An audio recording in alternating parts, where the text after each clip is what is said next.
गजबे रूप सुहावन लगे दुर्गा माई माट की मूर्ति से तकैदी मुस्काई के वो गजबे रूप सुहावन लगे दुर्गा माई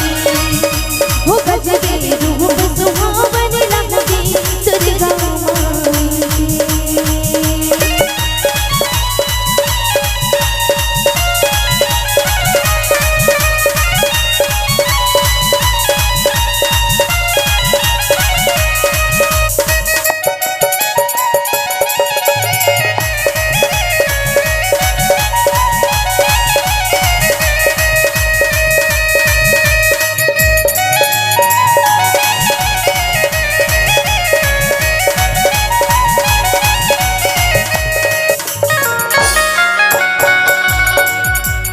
ढोल मजीरा बाजे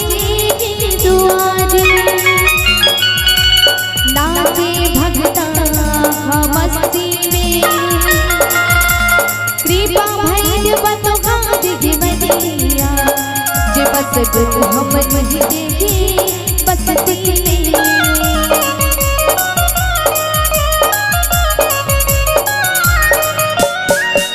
माथे मकुटिया सोहे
महामाई हो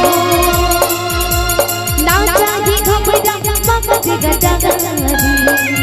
बस धूल चरण की जाती हो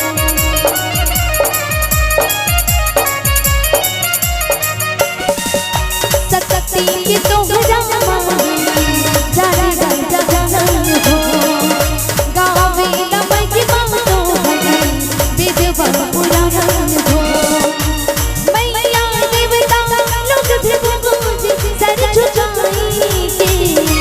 गजबे रूप सुहावन लगे दुर्गा माई